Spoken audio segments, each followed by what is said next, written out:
Established in 2005, YouTube is one of the first global social networks around, and its relevance continues to do nothing but grow. The video content posted, viewed, and shared on YouTube can be watched on desktops, laptops, notebooks, smartphones, and now smart TVs, any time of day or night. YouTube attracts a larger range of demographics across all ages, hobbies, interests, and careers than any other social media platform. And YouTube videos can generate high search engine page ranking. And of course, the most obvious benefit is that the combined audio and visual aspects of video content will make your message much more memorable than plain textual content. As the demand for quality video content increases, YouTube continues to gain more subscribers. Let's have a closer look at the statistics to gain a better idea of the benefits of creating an organic video marketing strategy. Worldwide, YouTube has over 1 billion users. Yes, a billion. And a whopping 30 million of them watch videos every day. An astounding 5 billion videos are viewed each day, totaling in over 500 million hours of daily viewing. Over 300,000 new videos are uploaded daily. 80% of people ages 18 to 49 regularly watch YouTube videos. Over 50% of YouTube videos are viewed on mobile devices. The average mobile viewing session lasts 40 minutes. So there's an amazing opportunity to connect with your audience there. 38% of users are female and 62% are male. So clearly the general stats and demographics are there. And by themselves, they justify using YouTube as a marketing channel. But the marketing-related stats are even more compelling. Today, around 87% of online marketers use video content. 1/3 of all online activity is watching videos. 92% of mobile video viewers share the content that they watch. And when given the choice, 59% of executives will choose video content over written articles. Video drives a 157% increase in organic traffic from search engine result pages, or SERPs. The click-through rate of email with videos is 96% higher. Content retention increases from 10% to 95% when comparing video to text. Users spend 88% longer on websites with video. Blog posts with video attract 3 times more inbound links.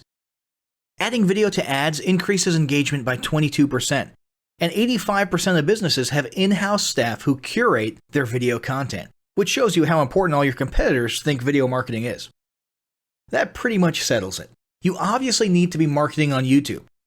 Next up, we'll talk about establishing YouTube marketing goals.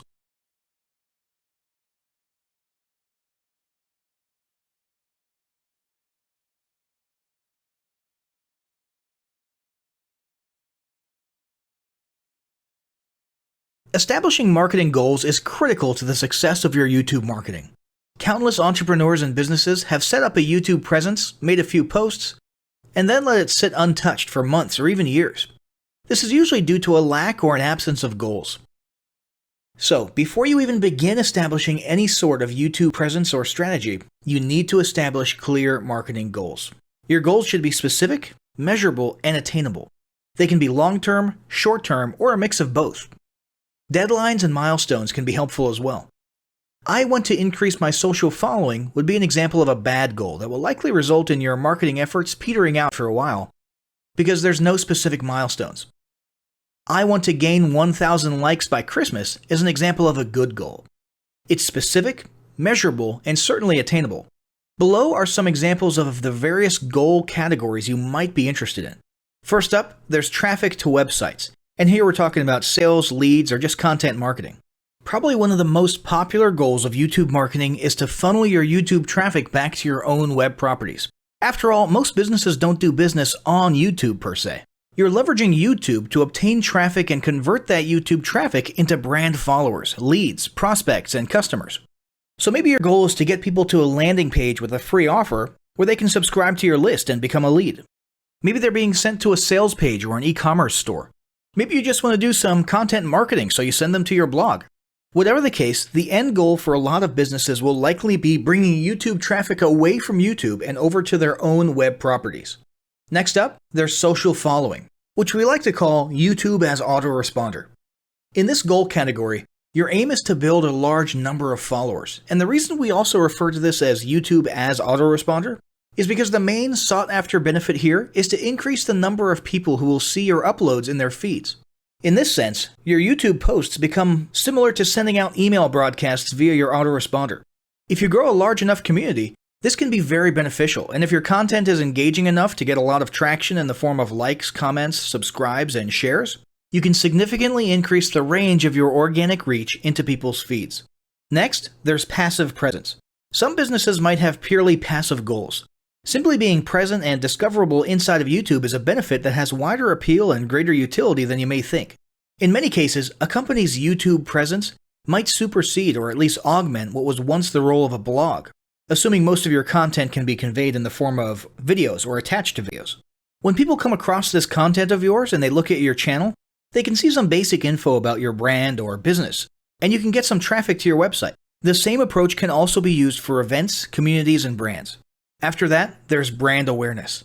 Another goal that's less thought about might be spreading brand awareness and recognition. If you're just starting out, there's a good chance your brand might be in need of a jump start. If nobody's ever heard of you, a great way to increase recognition is to simply create and share unique, helpful, or entertaining content and get your name, logo, and overall brand identity in front of as many people as possible as many times as possible. If this is your goal, you want to avoid being salesy in the beginning. Ensure you're focused almost entirely on posting helpful, relevant, or entertaining videos. After that, there's expanding existing audiences. If you've already got an audience, your goal might be to make it bigger. This can be done via several social marketing methods. Sharing viral content, either curated or created yourself, can lead to a huge increase in your YouTube audience. Although creating your own viral content like that can be great, if you don't have the time or means to do so, you can simply leverage existing content that's already been proven to be viral by curating or resharing it with your own comments or angle added to it. Obviously, you don't want to actually steal and re-upload someone else's video. We're talking about doing a little video review or commentary about a content piece, preferably linking to the original content piece, and adding your 2 cents. Also, a few humorous videos can't hurt either. Other ways to expand existing audiences can include contests, sweepstakes, and gamification. Assuming your offers or prizes are compelling enough, incentivized sharing, liking, and subscribing can be very effective. Just ensure your methods are permitted by YouTube's terms of service. Enhancing or repairing public relations. Do you want to set your company apart in the public eye? Do you want to associate your brand with feelings of goodwill and community involvement? Was your business recently involved in a controversial incident that requires damage control? It doesn't take a humiliating public catastrophe to make PR enhancement a good idea. This is a goal that any business can engage in. Non-sales related campaigns can include videos that foster positive values and goodwill, or even involvement in social movements, or noble causes. On the social movement side of things, be careful not to alienate half your prospects, though. Did your business recently donate to a charity? Build a school in a third world country? Serve food at a local pantry? These are all great things to post about.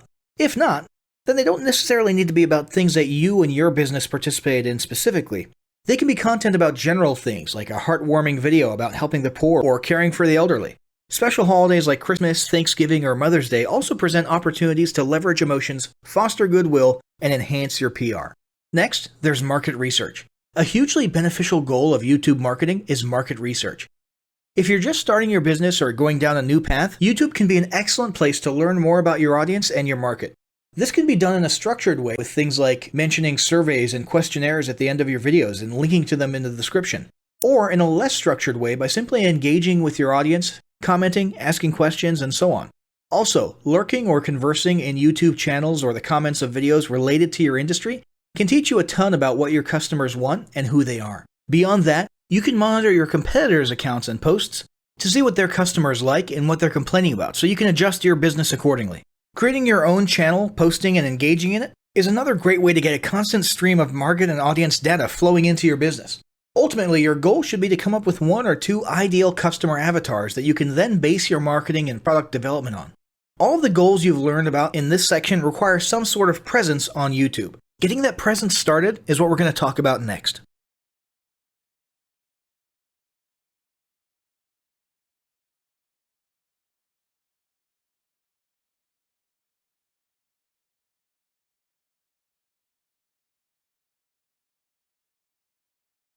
The first step in getting started on YouTube is to create your own company channel. If you already have a company channel, you can organically optimize your channel with the tips below. First up, selecting your channel name. Now, in a perfect world, your channel name will be your business name. If your business name is already taken, get as close to your business name as possible. For example, you could abbreviate your name or add or delete identifiers such as Inc. If the product or service you're promoting is singular or in a clear niche, try to look for a creative, catchy, and memorable channel name. However, you must be forward-thinking when you select your channel name. For example, if you expand your product lines in the future, would you have 2 separate channels or one cohesive channel? If appropriate, you could even use your first and last name as your channel name. Consider keywords, but remember that trending keywords are in constant flux. Currently, you can create up to 50 channels, but in most cases, it's more strategic and time efficient to have one channel with lots of videos and playlists, rather than several individual channels. But we'll talk more about strategy in the next segment. Next up, optimizing your images. If you're familiar with optimizing blog posts and website images prior to uploading them to your website, the concept is the same. This is one of those tiny details that many people underestimate or simply don't know exist, but can go a long way in organic YouTube and search engine optimization. The best way to optimize your images is to use Google Trends or a paid keyword tool to identify the best keywords. Then, name and save your YouTube profile pic and banner with the most suitable keywords.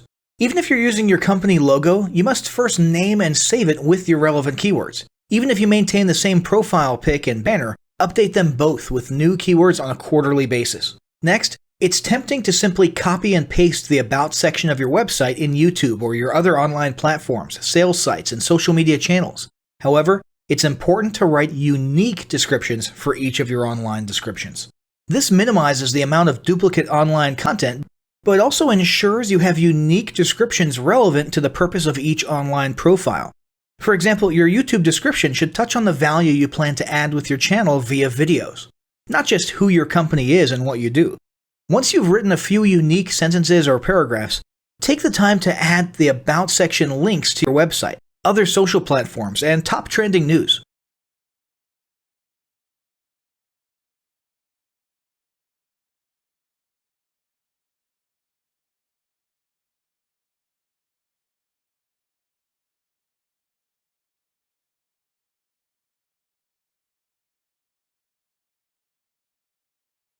Before you begin creating your video content, you want to develop a video content strategy. Avoid the common temptation to just post about your products and services, and consider how you can create relevant video playlists which will meet a wide range of your target audience's needs. Yes, this can include sales, but it's time to think outside the box. Posting just a handful of relevant and high-quality videos is always better than posting a high volume of useless videos. Any combination of the ideas below can be used as inspiration for content your customers will engage with. First up, start with your FAQ. An excellent place to begin is take a look at your customers' most frequently asked questions. This can include industry questions and product questions alike. Answer the questions via a video or a video series and drive instant engagement. Next up, educational and instructional how-to videos are another popular choice. Here's a few examples. Does your product require assembly? Great. Create a step-by-step video of how to put it together. Do you sell a digital product? Create a video of the screenshots for performing common or advanced functions using your software or app. Do you sell a tool that can be used for a versatile range of functions? Create a video highlighting its most common features or functions. For example, a makeup demo. Is there an adjacent software, product, or tool your customers use? Create a video on how to integrate it with your product. You can even create videos that you use to train your team and post it online in an invitation-only video playlist. Next up, client testimonials. Your passionate and happy customers are often eager to share their great experience with others. The next time you receive a raving online review or direct email, ask the customer if they would be willing to record a client testimonial. And yes, it's okay to incentivize them for their time. Then there's live streaming an event. If you have an upcoming live event, fundraiser, speech, product demo, or convention, take a few minutes to record the event and upload it to your YouTube channel. How about interviews and team profiles? One of the ways to connect and engage in our current digital world is to do an online interview or video profile. This can be short and sweet and answer a few questions, or a little more robust. The goal is to make you and your team feel human and relatable. Also, take advantage of the opportunity to interview industry innovators you come across, and post the video to YouTube. Then there's mini commercials. Most small or mid-sized businesses don't have the budget to produce and place a TV commercial for local or nationwide placement, which makes YouTube videos the ideal alternative. In most cases, it's still best to have an online video expert produce and create your mini commercial including professional audio, voiceover, scripts, graphics, and editing. However, the price will be far more cost-effective than a commercial designed for TV. That being said, you can turn to DIY video tools to create whiteboard videos, videos from images, or to edit the footage you shoot. Some of the best DIY video tools include Nutshell, Magisto, Animoto, VideoShop, iMovie for the iPhone, and iMovie for Macs. Then there's videos that support your content. As mentioned earlier when we were talking about statistics, when given the choice, 59% of executives would rather watch a 30 to 120 second video as opposed to reading a blog post, article, or email. Also, email marketing campaigns with videos have a 96% higher email open rate. This means you should look for ways to create image, text, and whiteboard videos that support your written content. The DIY tools above will help, or outsource to a video designer. Share your story. Don't discount the value of sharing engaging content designed to share your company's story or a story that'll emotionally connect with your subscribers. For example, think of all the viral animal and baby videos that trend on YouTube. While babies and pets may not be relevant to your target audience, actively look for other ways to share stories that will brand your business in a positive light. Now, let's talk about mapping out your video content plan. Use the video categories above to break your video content up into relevant playlists and map out how many videos you want to create each quarter. Your organic and your paid video marketing plans must be integrated with your entire online and social media marketing plan. For example, after your video goes live, you can add it to an upcoming blog post as well as share it to your other social media platforms. In fact, let's talk about posting videos outside of YouTube. One of the unique things about video content is that unlike blogs and articles, you can post the same video in multiple places online. Look for every opportunity to post your relevant videos and remember that you can share them more than once. For example, if your how-to video is a hit on Facebook, post it again in a week or two. This will help increase views, likes, comments, and shares. Here's just a few places to post your videos: Facebook, Twitter, Instagram, Snapchat, LinkedIn, and other social platforms like that. Within articles and blog posts. Within relevant paid ads. Upload to relevant email marketing campaigns. Add to one-off relevant emails. Add to your newsletter. To relevant website pages. To the video section of your website. Even if you have the option to add a video independently from the source file and not just from YouTube, upload the YouTube link. This will help to create more backlinks and send more traffic back to your YouTube channel. Next up, organically optimize your YouTube videos. Before you upload a new video to YouTube, you must make sure it's organically optimized. This is similar to optimizing your profile image and banner as detailed earlier, but a bit more in-depth. First, there's renaming your video file. Before you upload your new video to YouTube, create an SEO-optimized file name. Use Google Trends or a paid keyword tool to name and save your video with relevant keywords. For example, you may be tempted to name your videos chronologically, but the perfect smoky eye is a better name than makeup tutorial number 12. Input all metadata. If you're familiar with filling out the metadata for your web pages and blog posts, it's somewhat similar within YouTube. Your title needs to include the question and/or relevant keywords viewers will type in when searching for information on YouTube. The more specific, the better. Just make sure your video name makes sense. Then, there's the description. Utilize video description to highlight the key points within your video.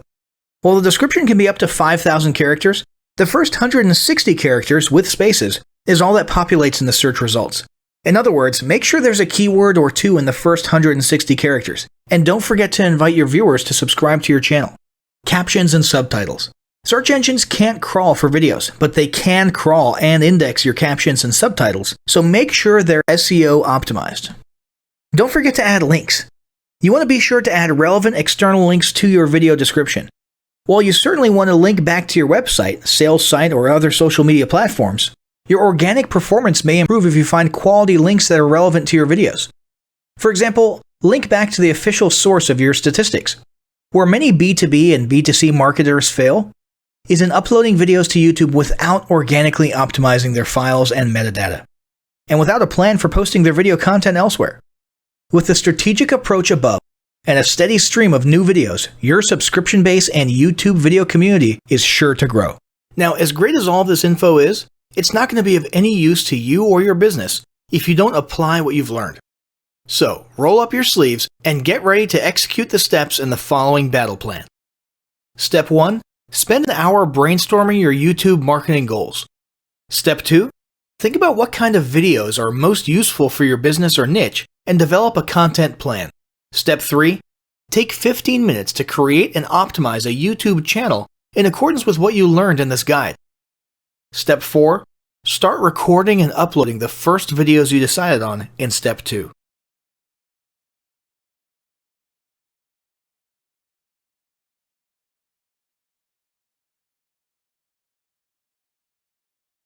Alright guys, I'm going to give you a quick tutorial on how to rebrand these Viking PLR packs if you so choose. We're going to start with the PowerPoint slides for the videos. So the videos, we've been very careful to make sure that there's no branding or no mention of Viking in the audio. So you can actually continue to use the audio track if you prefer, and simply remove the visual Viking branding. The easiest way to do that is going to be to come to each image. There's 3 Viking images in each slide presentation, and what you'll do is you'll right click, you'll come over here to change picture, choose from a file, and I'll just grab a random image here. Easy as that. You would do the same thing here and here, and if you did want to change the voiceover, all you'd have to do is you would actually have to delete this sound file here. You'd have to insert a new one, which would be here, audio on my PC, and you can grab any audio file that you choose. Once you do grab an audio file, you're going to want to set it to play in background, and all of these settings will default to their appropriate settings with the exception of one. You'll want to uncheck loop until stopped. Okay. Now, since there will be a difference between our audio and your audio in terms of the timing of the various bullet points and everything, you're going to want to rehearse timings if you change the audio. Same thing goes for if you add bullets or any other content to the slideshow. So what you'll want to do is come up here to Slideshow, and you'll click Rehearse Timings, and this is basically what you'll do. You'll just click through as though you're going through an entire PowerPoint presentation. I'm on a 4K monitor, that's why the... Let me go ahead and turn this off.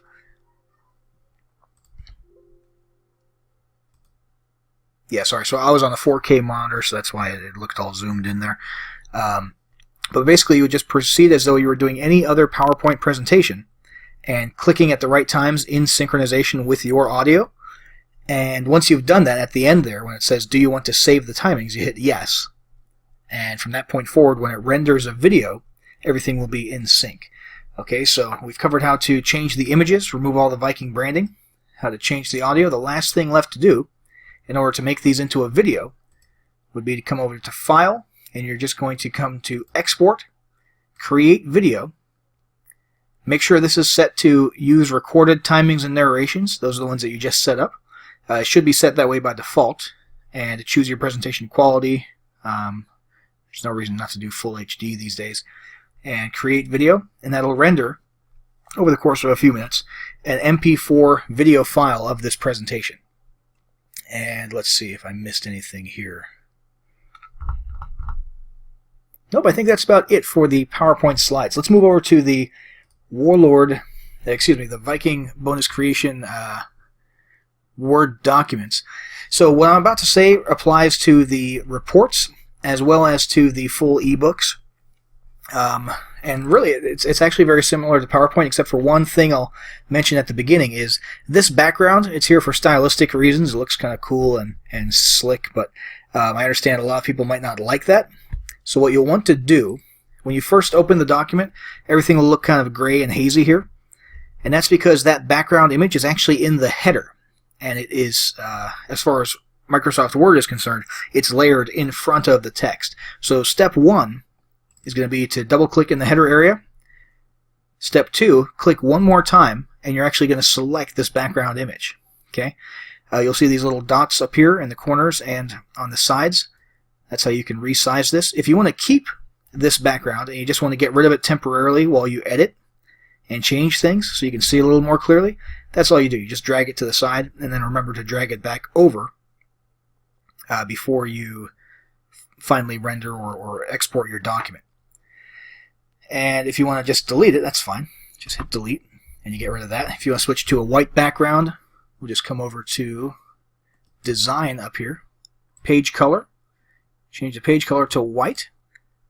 And what you'll see is that Microsoft Word, let me close out of the header mode actually. There we go. Microsoft Word, when you change the background to white, automatically changes the white text to black. Okay. Let's see here. Same rules apply here for changing the picture. Change picture from file. You can choose any picture that you'd like. You would want to go into the footer area. I'm going to go ahead and change the page color back to black. It's worth noting here that in the footer area it does not automatically change this text to black if you change the background to white, so you'll want to come in and manually do that just up here under home, and you can obviously change colors up here.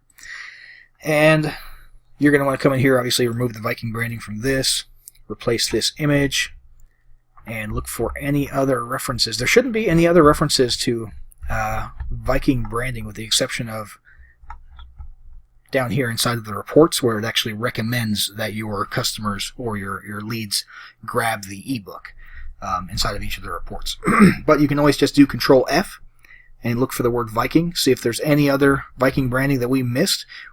We made sure not to include any in the actual body of the document in the case of the ebooks. And that is about it for the Word documents, guys. I just want to reiterate, when you distribute this to your audience, it needs to be in PDF format. So you're going to come up here to File, and you're going to save as Adobe PDF. Simple as that. Same thing goes for the PowerPoints. You can only distribute the video files once you export it as an MP4. You cannot distribute the actual presentation slides themselves. Again, unless you upgraded and got the master transferable PLR rights, in which case you can sell PLR rights to these. But if you just got the standard package of our Viking PLR bundles, and you're just distributing these to end users under your own PLR rights, make sure that when you distribute, you're only dealing with PDFs and video files, not with any Word documents or PowerPoint slides. That's about it for the tutorial. Guys, if there's any information here that I didn't cover or that you don't understand about rebranding, feel free to send us a support ticket, and if necessary, we'll go ahead and update this tutorial and re-upload it to the members area. All right, thanks, guys.